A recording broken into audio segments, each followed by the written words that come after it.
Հոգսը տվեք Տիրոջը։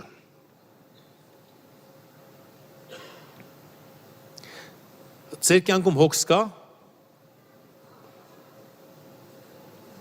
Ոնց կարելի է Հայաստանում ապրել հոգս չունենալ, չէ՞։ Կարող եք հոգսը տալ Տիրոջը։ Հալելույա։ Տեսեք, ինչ անշամ հոգսը տալ Տիրոջը։ Եթե սա հոգս է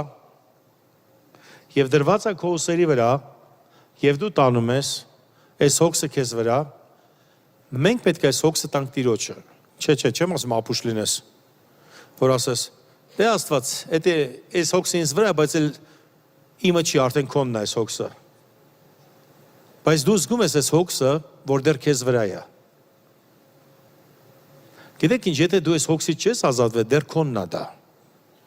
Հոգսից ազատվելը գիտես որն է, որ Տիրոջից խոսք ես ստանում, եւ այդ խոսքը այնքան է բարձրանում, որ այդ հոգսին բանի տեղ չես դառնում։ Տեսեք ինչ է կատարում։ Աստված հոգսը քեզանից չի վերցնի։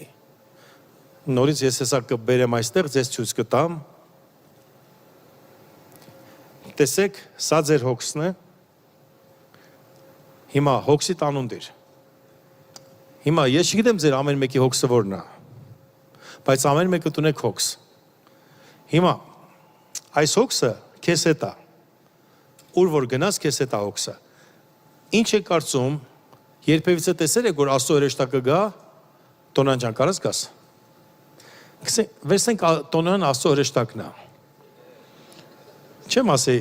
լիարժեք, բայց մի 5%-ով։ Հիմա ես ունեմ հոգս, ես անունը դնեմ այս հոգսի ու ասում եմ Աստված ջան, վերցու այս հոգսը, մեկ է գալիս հրեշտակը ասում վայ տուր, վերցնում է ու գնում է, գնա։ Ու դու էլ հոգս չես տեսնում։ Տենց ման երբևիցե տեսել եք։ Բերերդ հոգսս։ Հիմա ես ուզում եմ այստեղը, իմ ասած այստեղը, բերեմ ձեր տրամաբանությանը դեպի։ Որտեվ գիտեք ինչ, կա շատ անգամ հավատքից խոսում են առանց տրամաբանելու։ Բայց տրամաբանությունը վատ բան չէ։ Ուրեմն տեսեք, սա իմ հոգսն է, հիմա Աստված ինչ է անում, կամ հոգսը պետք է վերցի, կամ ինչ ուրիշ բան անի։ Ինչ Աստված անում, տեսեք, ինձ իմ հոգևոր կյանքում բարձրացնում է իմ հոգսից վերև։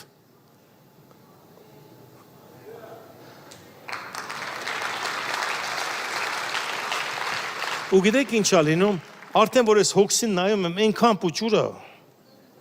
Գիտեք, Գողիաթը մեկ հոգս էր Իսրայելի համար, բայց պարկած Գողիաթը էլ հոգս չէր։ Աստված բարձրացրեց Իսրայել ժողովուրդը, որտեղ հոգսը վերջացավ։ Գիտեք, եւ այս հոգսին ասես վերևից ես նայում։ Եղել է ժամանակ, որ երիտասարդության ժամանակ կամ փոքր ժամանակ ինչ որ հոգս եք ունեցել, հիմա ծիծաղալու է, որ դա հոգս է եղել։ Գիտեք ինչ է եղել, դուք բարձրացել եք ձեր հոգսից վերև։ Հիմա տեսեք սիրելիներս, մենք հոգսից վերև ենք բարձանում մեր կյանքում։ Մի մտածեք, որ հրեշտակ էսա կգա Տոնոյանի պես ու կտանի հոգսը ինչ որ մի ուրիշ տեղ, ոնց որ Տոնոյան ցույց էր տալիս ձեզ, ոչ։ Չնայած վատ չի լինի։ Հիսուսն է, որ վերցրեց ձեր ցավերը։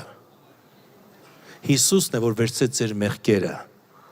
եւ ձեզ վերև բարձրացրեց, խոսքը ասում է դրեց հրեշտակներից էլ բարձր։ Փառք Հիսուսին։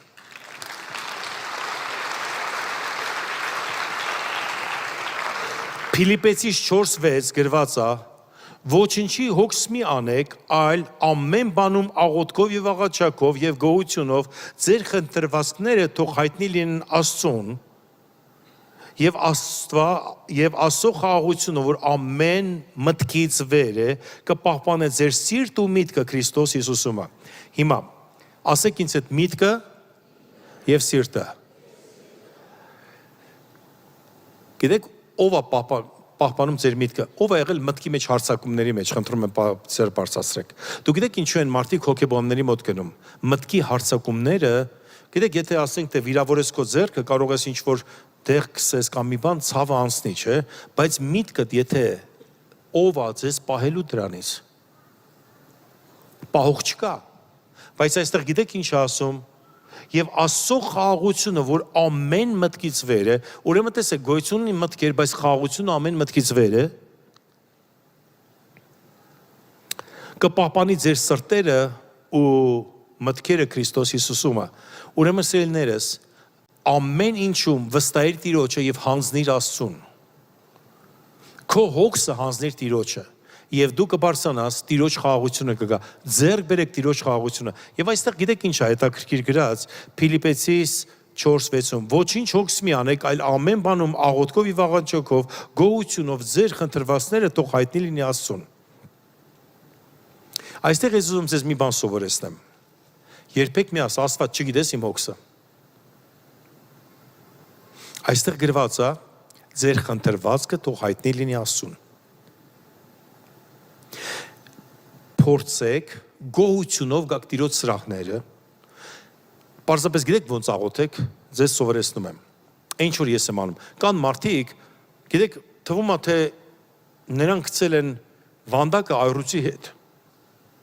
Աղոթքը գիտեք ոնց անում։ Մի անգամից հարձակվում է սատանայի վրա։ Սատանայի Հիսուսյանով քանդում եմ քո գործերը, իմ գործերը կստացվի, սատանաս սենց եմ անում։ Սատանայի հետ այդքան շատ գործ մի ունեցի։ Այո, եթե պետք է քանդի նրա գործերը, դեմ չենք գործերը քանդելու, բայց մենք պետք է գոհության սովորենք։ Գիտեք աղոթքների ժամանակ ոնց ենք անում։ Ես սովորել եմ իմ աղոթքներով գոհությունով գանք Տիրոջ առջև, գոհությունով վերջացնեմ։ Այսինքն Տիրոջ սրահներում սկսեմ, Տիրոջ սրահներում վերջացնեմ։ Մեջտեղը կարող ես եւ պայքարես։ Եվ մենք ինչ ենք անում, տեսեք, մենք գոհությունով գալիս ենք, ասում ենք, աղոթքը սկսի այսպես, լեզուներով աղոթում ես եւ ասա, «Փառք ես Տեր, գոհանում եմ քեզանից ամեն ինչի համար, իմ կյանքի համար, ամեն բանի համար, որ կա, որ այսօր ես կարող եմ աղոթեմ, որ ես այսօր կարող եմ մտածել, այդ գոհությունն ու փառքը թող քեզ լինի»։ Պարզապես փառաբանի Տիրոջը եւ հետո հայտնի Տիրոջը քո աղոթքը։ Եվ ասա, Աստված իմ, ճիշտ է, մի քիչ տկար բան եմ խնդրում, բայց ես կոշիկն եմ խնդրում։ Ինչ որ մի կոշիկ, կամ պայուսակ, խնդրում եմ, տուր ինձ իմաստություն, ոնց ձեռք բերեմ, շատ եմ ուզում։ Բայց ասա, դա չի խանգարում քեզ փառաբան, ես գոհանում եմ քեզանից, անգամ եթե չունենամ, գոհանում եմ քեզանից եւ փառք եմ տալիս։ Հայտնեցիր Աստծուն։ Ու գնա։ Գիտեք ինչ, եւ կտեսնեք, որ Աստված կտա ձեզ այն, ինչ որ դուք ուզում եք։ Նույնպես դուք վարվեք ձեր երեխաների, թորնիկների, մյուսի հետ։ Գիտեք, ես իմ թորնիկի հետ շատ բան եմ սովորել։ Մեկ-մեկ բերում iPad եւ ասում եմ, ես ես խաղալիքից եմ ուզում, ասում եմ, ինչ ես ուզում։ Ասում եմ, տես, որտեվ ես ինքն էլ ունի, ինչ որ խաղ ինտերնետի մեջ մեկին գտել է։ Գիտեք, դա շատ ծիծաղալու է երեխան որ գալիս է, բայց իրականում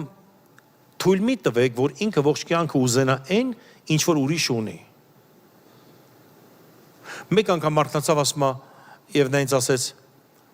այնքան եմ ուզում պլաստիրին, ասեց ինչի համար, ասում եմ ասես մի բան սարքեմ, ոչ միտեղ չէր տեսել։ Գիտեք, նա ինձ արդեն հայտնեց իր ցանկությունը։ Ես գնացի խանութ մտա այդ պլաստիրինը վերցրեցի, եկա տուն, տվեցի նրա ուրախությունը կատարյալ էր, որովհետև ինքը ստացավ այն, ինչ որ ցանկացավ։ Աստծո խոսքը ասում է, ձեր ուրախությունը կատարյալ կլինի, եթե դուք ստանաք այն, ինչ որ դուք հայտնել եք Տիրոջը, ոչ թե նախանձից ելնելով, ոչ թե որ ուրիշները ունեն դա, այլ եթե դու դրա կարիք ունես, հայտնի Տիրոջը,